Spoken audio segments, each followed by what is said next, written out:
Eu trago como tema para a mensagem de hoje o novo coração. O texto está em Ezequiel 11, na verdade 16 a 20. Puder corrigir aí, Kaique, por favor. 16 a 20. Os irmãos podem abrir comigo.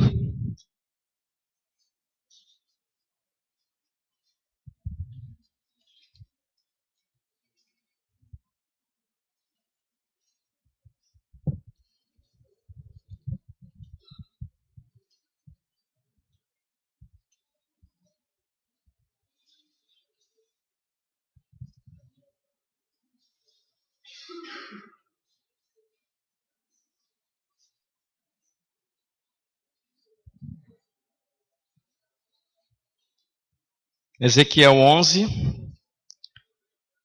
de 17, versículo 17 ao versículo 20. 16. Obrigado, irmãos.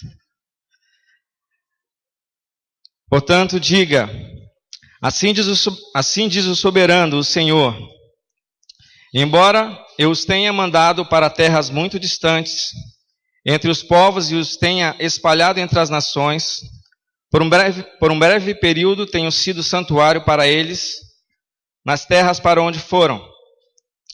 Portanto, diga, assim diz o soberano, o Senhor, eu os ajuntarei dentre as nações, e os trarei de volta das terras para onde vocês foram espalhados, e lhes devolverei a terra de Israel. Eles voltarão para ela, e retirarão todas as suas imagens repugnantes, e os seus ídolos detestáveis. Darei a eles um coração não dividido, e porei um novo espírito dentro deles. Retirarei deles o coração de pedra, e lhes darei um coração de carne. Então agirão segundo os meus decretos, e serão cuidadosos em obedecer às minhas leis. Eles serão o meu povo, e eu serei o seu Deus. Nós estamos aqui nessa conjuntura do texto de Daniel, diante do povo de Israel, exilado, cativo, um povo que sofre as consequências da sua rebeldia, do seu pecado, um povo idólatra, desobediente, que foi virando as costas para o Senhor. Foi virando as costas para o Senhor. Foi endurecendo o seu coração. Então o Senhor, aqui no versículo 16, 17, chama esse povo, diz que vai juntar esse povo novamente, vai dar uma segunda chance a esse povo. Deus quer chamar de novo o povo de Israel a um relacionamento pessoal com ele. E ele diz no 17, eu os ajuntarei dentre as nações e os trarei de volta das terras para onde vocês foram espalhados, e lhes devolverei a terra de Israel. Então o Senhor Deus, ele levanta o profeta Ezequiel para falar a essa nação, uma nação idólatra, profana, ingrata e rebelde, de coração duro, inclusive dos líderes. Com o coração duro por causa do pecado e da desobediência, essa nação virou as costas para o Senhor. Foi se esquecendo do Senhor e foi procurando outros deuses, procurando outras esperanças, procurando outra coisa.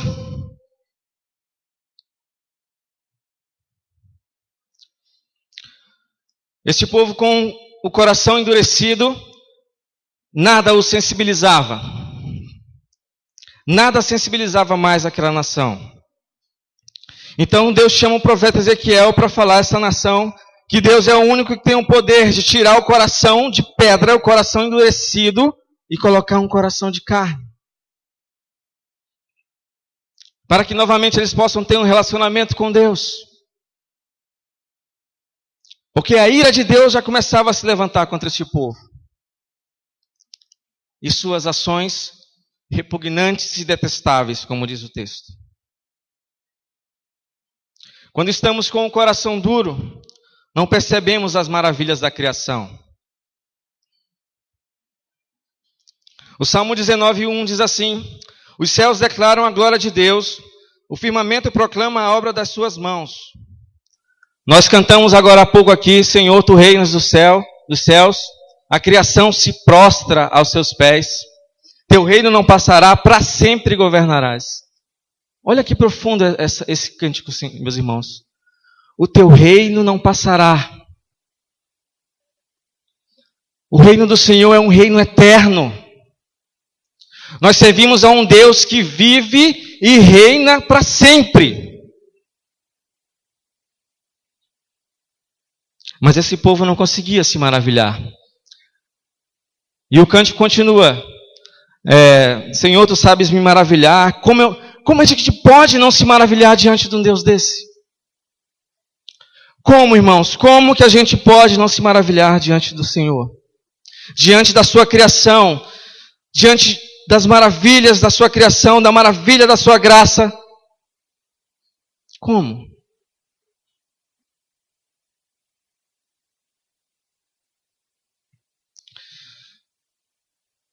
Quando estamos com o coração duro, olhamos para o céu ao meio-dia, aquele sol de boa vista, ao meio-dia, e tudo que nós vimos é uma bola de fogo que arde demais e nós reclamamos.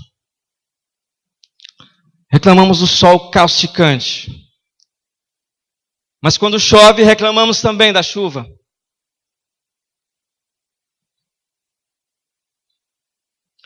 Quando o homem está com o coração quebrantado, ao contrário do coração endurecido, ele consegue ter sensibilidade, ele consegue dar glória a Deus em tudo, ele vê a glória de Deus em tudo.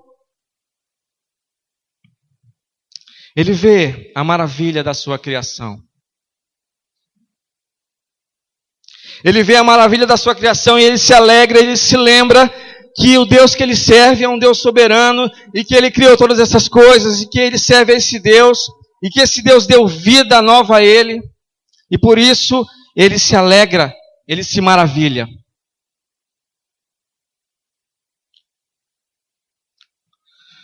Sabe, irmãos, lá em casa, de manhã cedo, quando eu abro a janela a janela da minha sala, tem um passarinho um passarinho cinza. Não sei se irmãos, ele é um passarinho que ele é meio bravinho assim. Se você passar e estiver chocando o seu ninho, se você passar perto, ele dá um rasante na sua cabeça assim. É um passarinho cinza assim. Não sei o nome dele. Mas quando eu abro a janela da minha sala às 6 da manhã, 6:30, ele está lá no carro, assim, no retrovisor. E é bem curioso, ele fica bicando o vidro do carro, porque ele vê o reflexo dele mesmo no insufilme, né? Eu acho que é isso. Ele se vê ali, ele acha que é um adversário, que é alguém que quer tomar o território dele, eu não sei. Ele fica bicando insistentemente. Pá, pá, pá, pá, pá, pá, pá. E quase todo dia ele aparece ali em casa. Vez ou outra, não. E quando eu acordo, não tão sensibilizado assim, não tão sensível assim, eu abro a janela da minha sala e a primeira coisa que eu vejo é aquele passarinho chato, bicando o vidro do carro. E junto com esse passarinho chato, eu já estou pensando no dia, na correria, no sol que vai queimar, no sol causticante, no dia cheio, nos problemas, como vai ser. E eu só consigo pensar nisso quando eu não estou sensível às coisas espirituais. Quando eu não estou sensível às coisas do Senhor. Eu não consigo ver a maravilha da criação. Eu consigo ver um passarinho chato.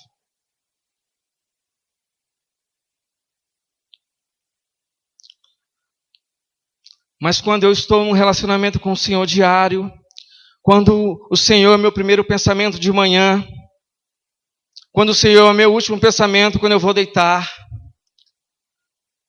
eu estou mais sensível às coisas do Senhor. Então, quando eu abro a janela da minha casa, da minha sala, e eu vejo aquele passarinho, ele continua lá, sendo um passarinho chato, mas até meio simpático agora. E eu vejo ele lá, e eu deixo ele lá, e eu olho para o lado, tem outros passarinhos na mangueira, e eu consigo ver o céu brilhando. Eu sei que o sol vai queimar, mas graças a Deus, porque o Senhor me deu mais um dia de vida.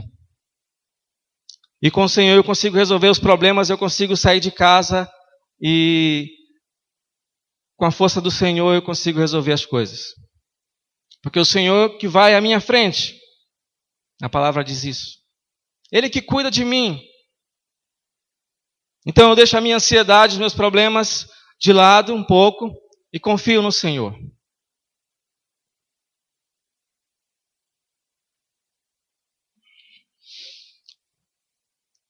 Quando o homem está com o coração endurecido, ele só vê nuvens negras.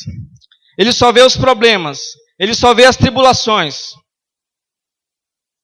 Ele não consegue ter esperança de que a nuvem negra vai passar, o problema tem uma solução e que a tribulação produz em nós conhecimento, amadurecimento, perseverança.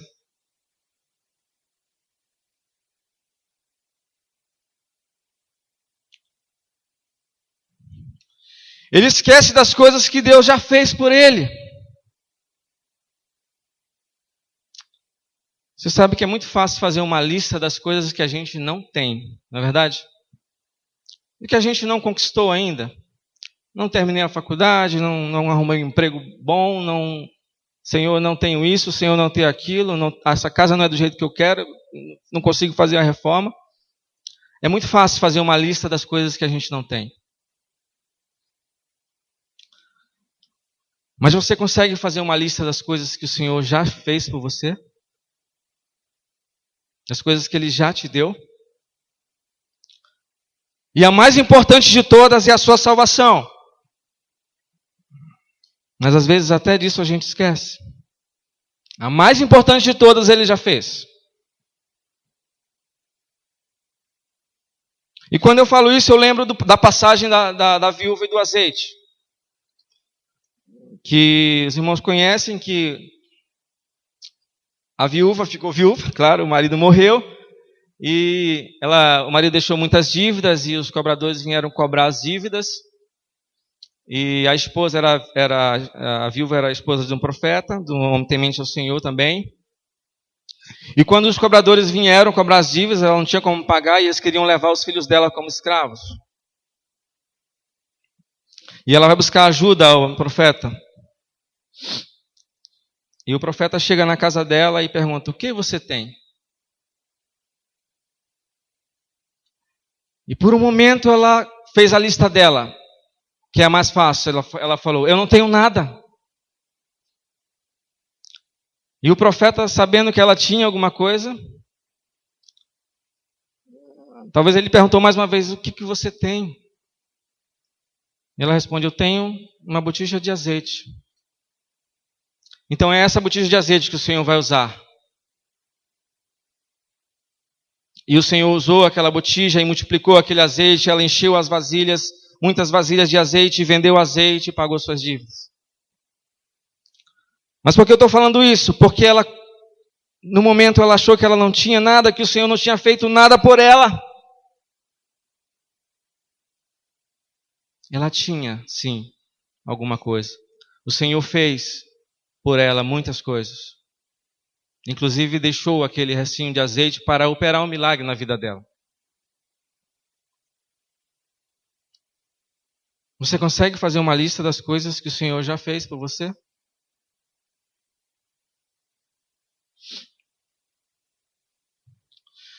Esquecemos de Deus e a cada dia ficamos mais distantes do Senhor.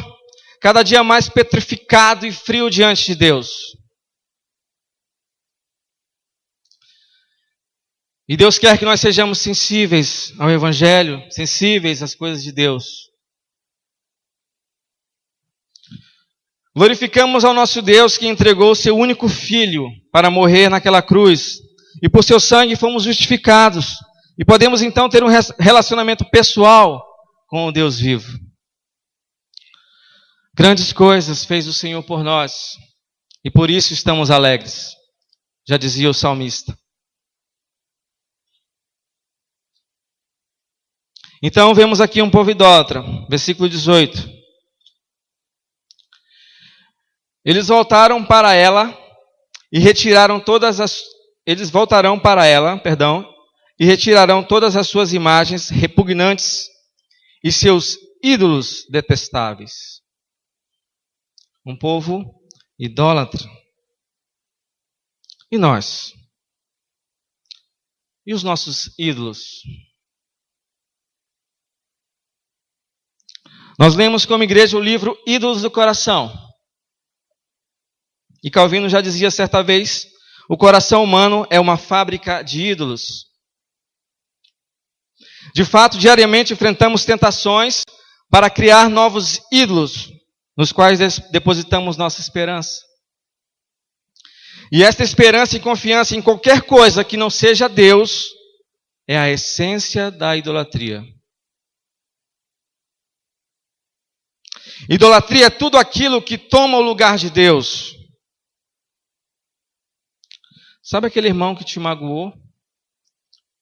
Que pisou na sua ferida e fez assim, fez assim?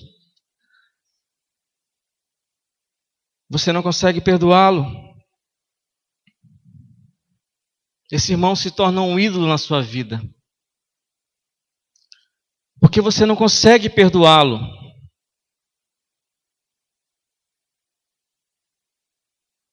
E ele acaba tomando o lugar do Senhor na sua vida. Toda vez que você vê aquele irmão,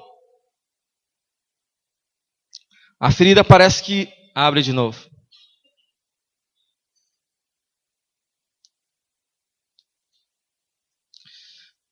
Ken Sande disse certa vez, em termos bíblicos, o ídolo é alguma coisa que não Deus, na qual empregamos nosso coração, aquilo que nos motiva, que nos controla ou governa, ou aquilo que servimos, que não seja Deus.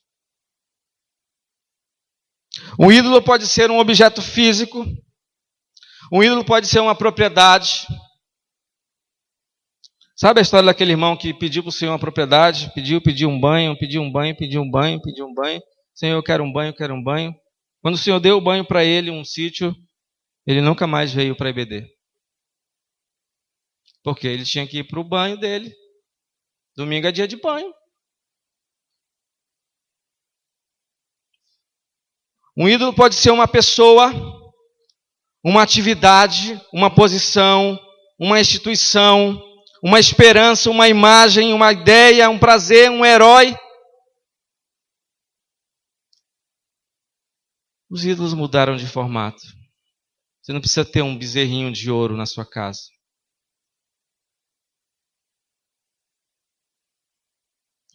Eu não estou dizendo, meus irmãos, que essas coisas são ídolos. Você pode ter uma propriedade, você pode amar uma pessoa, você pode ter uma atividade, uma posição, gostar de uma instituição. O problema é que essas coisas podem tornar-se ídolos na sua vida quando você não está sensível às coisas de Deus.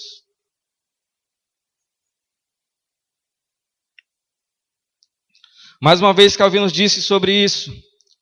O mal em nosso desejo, caracteristicamente, não repousa no que queremos, mas no que queremos muito.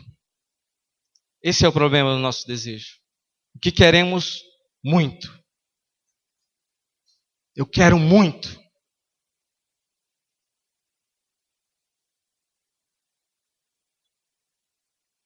Então vem a pergunta. Mas quando um desejo, mesmo por algo não naturalmente mal, não seja mal em si mesmo, mas quando um desejo se torna um ídolo? Quando? Faça a si mesmo as seguintes perguntas. Por que eu quero isto? Qual será a minha reação quando eu conseguir o que eu quero? E se eu conseguir, qual vai ser a minha reação se me for tirado? Será que eu continuarei apaixonadamente a procurar conformidade, contentamento no Senhor? Ou eu me cercarei de autopiedade, de amargura, de murmuração, os quais, no fim das contas, são direcionados a Deus?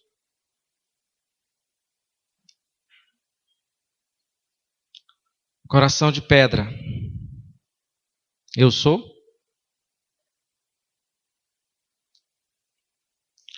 Um coração petrificado, endurecido, faz com que nossos ídolos nos levem a ignorar o Deus verdadeiro e a buscar o que pensamos serem nossas necessidades.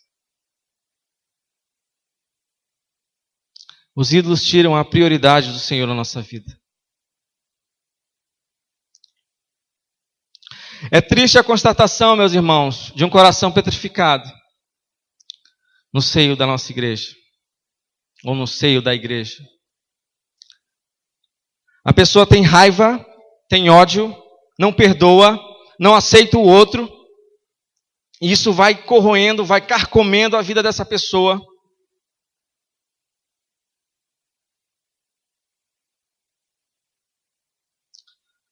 E o coração endurecido pela prática do pecado acaba se afastando do Senhor.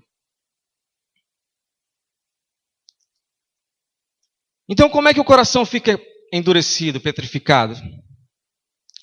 Pela prática reiterada do pecado. 1 João 3,6 diz assim: todo aquele que permanece nele não vive pecando.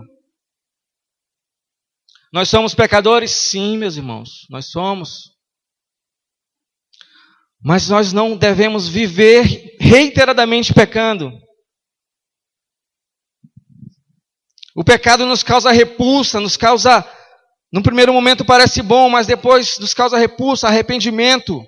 Deve nos causar arrependimento. E nós devemos confessá-lo e sermos perdoados pelo Senhor. O pecado não deve ser algo normal e fazer parte da nossa vida. É nisso que o texto fala de 1 João 3,6. Então, com o coração petrificado pela prática do pecado, Deus fala e você não ouve. Deus fala e você não dá ouvidos. Se tornou uma pessoa fria que não consegue se libertar do passado, não consegue perdoar ninguém e não consegue se perdoar.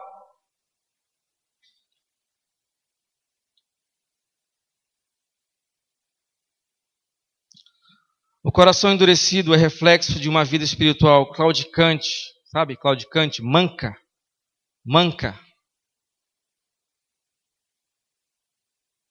Arrastada. O coração de pedra fica privado, meus irmãos, ele fica privado das percepções e sensibilidades espirituais. Ele está empedrado, não entra nada ali, ele está insensível.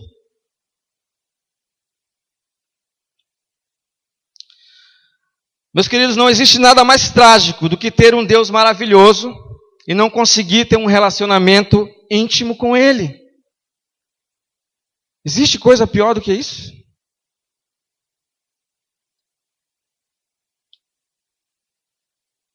Coração de pedra. Eu sou? O Senhor nos deu um livro para ler, como prova de amor. E muitas vezes nós o guardamos fechado,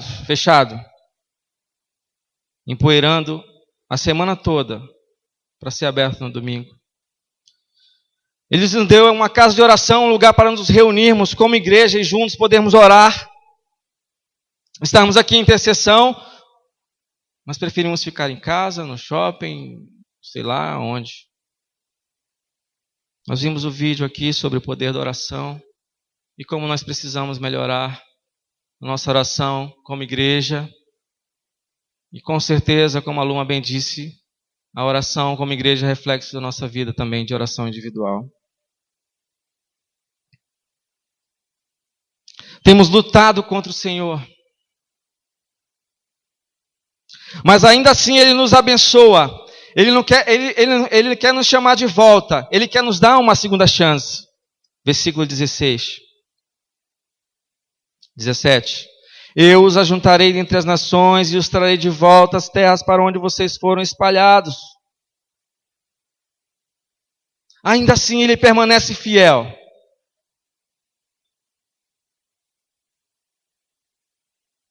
E eu queria abrir um parêntese aqui para falar da humanidade em si. Para falar de nós, seres humanos.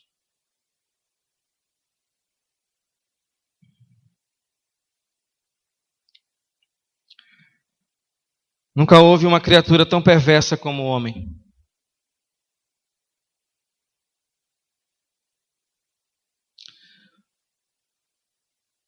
Spurgeon dizia que o homem é pior do que as bestas ou do que os animais.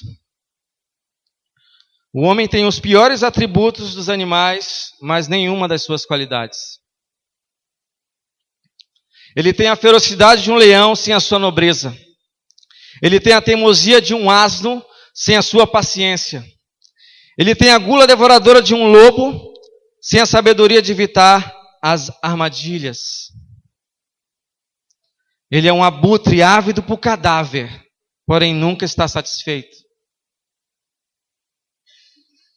Ele é a própria serpente que espera seu veneno mortal. Tanto perto, se está longe ele só joga, nem morde.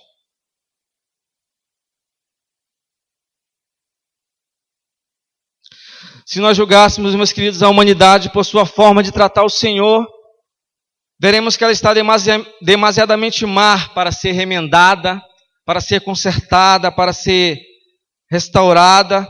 Ela precisa de ser trocado, o coração precisa ser trocado. O texto fala: retirarei o seu coração de pedra e colocarei um coração novo, de carne. Não dá nem para remendar.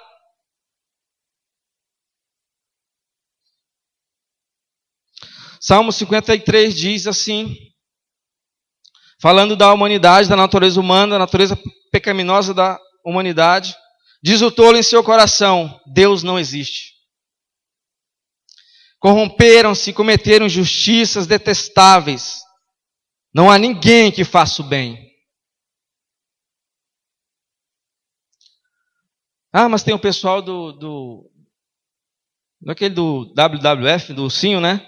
O pastor até falou aqui sobre isso. Eles salvam as baleias. E o pastor falou: mas aquilo eles fazem para se sentir bem, não é nem para fazer o bem. Eles querem se sentir bem. Na verdade, estão fazendo para eles mesmos, para nós mesmos, para o nosso orgulho, para o nosso egoísmo, para o nosso egocentrismo. Essa é a natureza humana.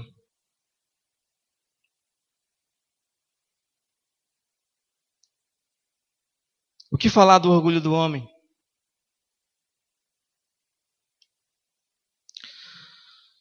O orgulho do homem é algo de que ele se orgulha, de algo de que não tem do que se gloriar.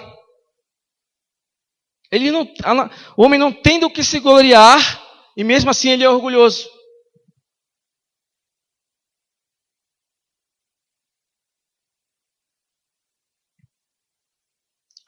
A tentativa do homem, por seus próprios meios, a tentativa do próprio homem consertar a natureza humana vai ser sempre frustrada. A Bíblia diz que não há um justo sequer, ninguém que busque a Deus. Mas o homem tenta consertar a sua própria natureza, ele mesmo vê o que ele faz, as maldades que ele faz, e ele próprio tenta consertar. Mas um homem tentando consertar a sua própria natureza é como alguém que pega, não tem aquela biruta que ele mostra ventos que tem no aeroporto, que mostra a posição dos ventos? É como alguém que pega uma biruta e coloca para o leste quando o vento está soprando do oeste. Quando ele tirar a mão, a biruta vai voltar para o lugar de antes, no lugar original. Não tem como o homem consertar. Se consertar.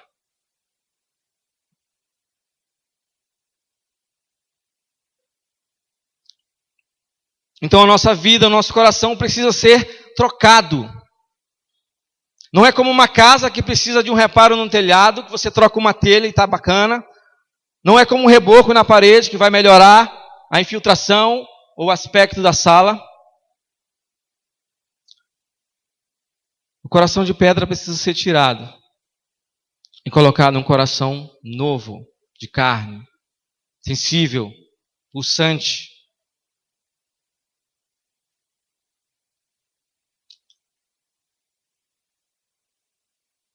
No coração de pedra, nossa vida de pedra, que o coração simboliza a vida. No coração de pedra, desde o alicerce até a última telha, nada presta, nada se aproveita. Está tudo carcomido pelo pecado e depravação total.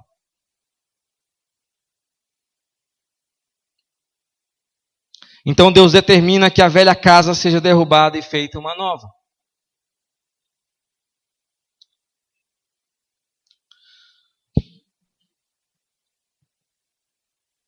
Quando o coração está endurecido, Não sentimos a presença de Deus. Não conseguimos obedecer a Deus. Somos rebeldes. Sempre achamos um jeito de justificar nossos erros e ainda culpamos os outros. Resistimos à confrontação de pecado e à comunicação aberta com os que nos cercam. Marcar uma visita com o irmão que está ausente da igreja é uma dificuldade.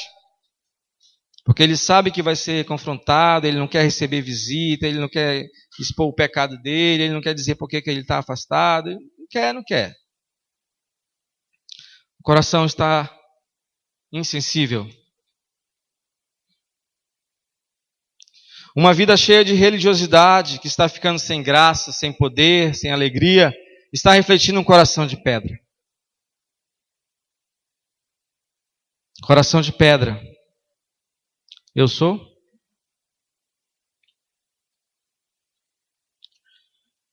Então vejamos, conforme o texto, algumas características do coração de pedra versus o coração de carne.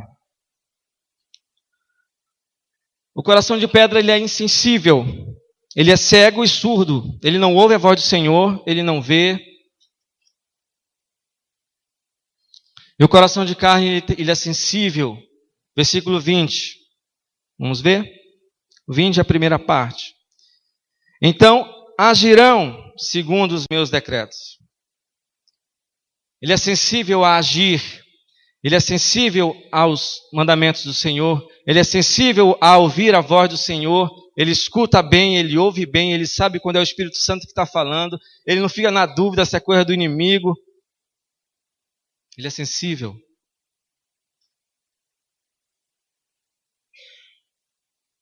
O coração de pedra é rebelde. E o coração de carne é obediente. Ainda no 20. E serão cuidadosos em obedecer às minhas leis. Na verdade eu pulei aqui. Agora é o displicente e cuidadoso, né? Displicente, cuidadoso e zeloso. O de pedra displicente é aquele que não está nem aí. Deixa a vida me levar, a vida leva eu. Tudo é normal, não tem problema esse pecado. Ah, irmão, isso aí todo mundo faz. Esse é o coração displicente de pedra. Mas o de carne ele é cuidadoso, ele é zeloso. Ele fala aqui no 20, e serão cuidadosos em obedecer às minhas leis. Aí já entro na terceira característica,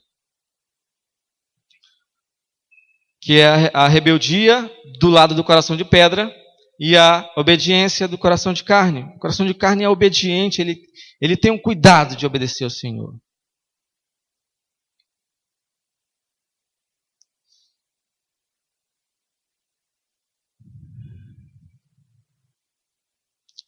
Sabe, irmãos, quando na faculdade que eu estou fazendo, ainda estou, né? Certa vez, alguns 2 anos atrás, uma irmã de classe que estuda comigo, de uma outra denominação, ela chegou para mim e falou assim: irmão, me dá cola? Aí eu disse: não, irmã, eu não posso lhe dar cola. Não, por quê? Porque é desonesto. Você sabe que eu não posso lhe dar cola. Não, irmão, não tem nada não. Irmão, eu sinto muito, eu não vou lhe dar cola. Eu nem sei dar cola. Aí ela fez assim, e saiu. Um coração displicente. E eu não estou aqui julgando a minha irmã, porque eu já fiz isso também. Outrora, na minha insensibilidade, eu também fiz isso. Aí vem aquela bela frase, quem nunca? Aquela pergunta, né? Quem nunca? Que tristeza, irmãos. Como podemos fazer coisas detestáveis, repugnantes aos olhos do Senhor?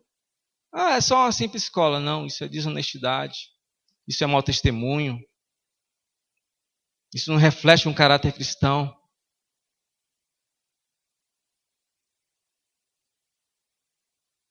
E depois que eu presenciei isso, eu imediatamente lembrei de quando eu fazia também. E pensei, meu Deus, eu vi naquela irmã a mim mesmo. e pensei, que tristeza. Como nós podemos fazer coisas repugnantes, detestáveis aos olhos do Senhor?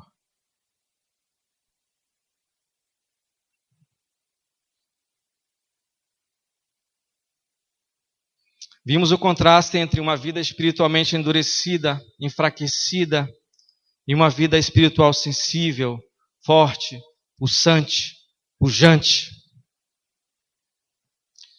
O Senhor Jesus é o único que pode transformar o nosso coração. Ele que tem esse poder de tirar o coração de pedra e colocar um coração de carne. O homem por si só não consegue.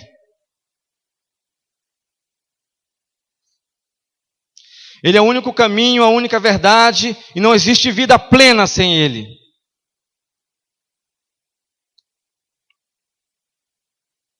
O povo restaurado da escravidão do pecado é um povo diferente.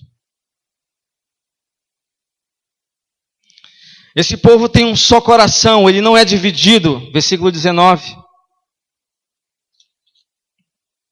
Darei a eles um coração não dividido. Porque esse povo estava dividido entre os ídolos, entre Deus, entre alguma coisa, entre sei lá o quê. Ele não sabia o que fazer, a quem servir. Ele tinha um coração dividido.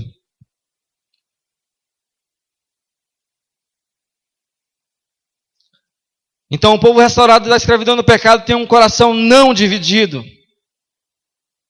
Um só coração. Que serve a um único Deus.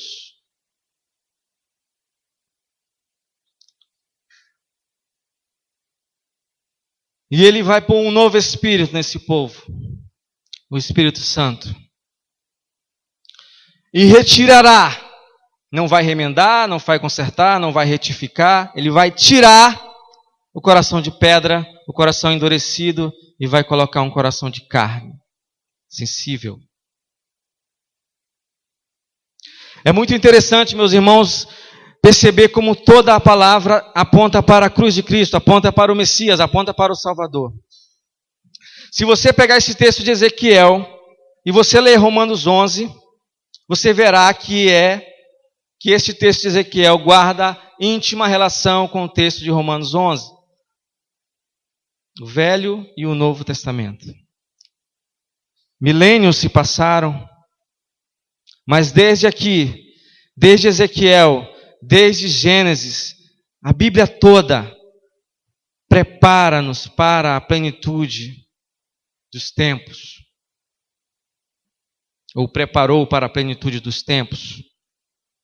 A vinda do Senhor Jesus, aquele que restaura, aquele que tira o coração de pedra e coloca o coração de carne.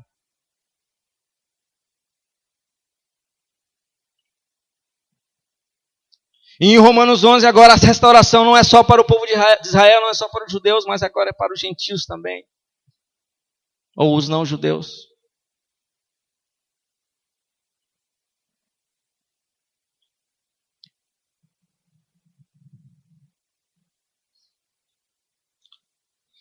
Muitos aqui já foram chamados para receber um novo coração. Amém? Muitos aqui foram chamados para receber um novo Espírito, o Espírito Santo do Senhor. Ao ouvir o Evangelho, Deus, por sua maravilhosa graça, coloca o toque de fé em nós. E nós então cremos no Salvador, nos arrependemos dos nossos pecados, que outrora endurecia o nosso coração e recebemos uma vida nova, um coração novo, um novo coração.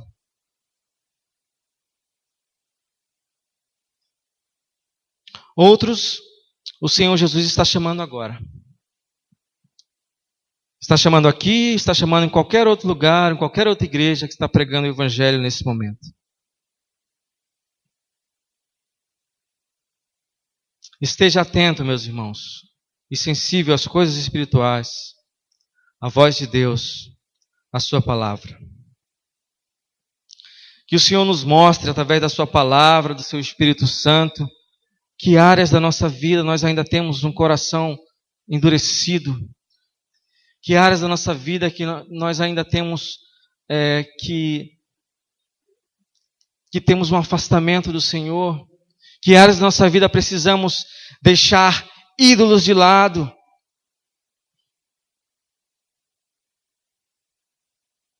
Que nosso coração seja 100% carne.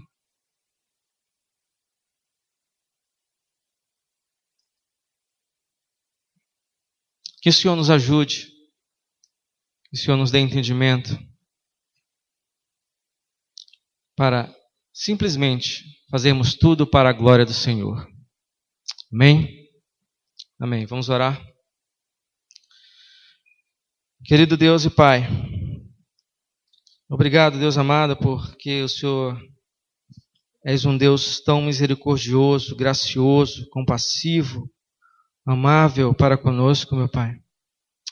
Obrigado por nos restaurar, por nos tirar da escravidão, do pecado, por nos dar um coração novo, um coração de carne e tirar o coração de pedra. Nos ajuda, meu Deus, nessa caminhada cristã aqui, que possamos realmente fazer tudo para a Tua honra, para a Tua glória, que Seu nome seja glorificado, que nós possamos, através de nossas vidas, refletir o caráter de Cristo a cada dia, que possamos ser luz e sal no mundo. Nós oramos, Pai, gratos por Tua palavra. Em nome de Jesus. Amém.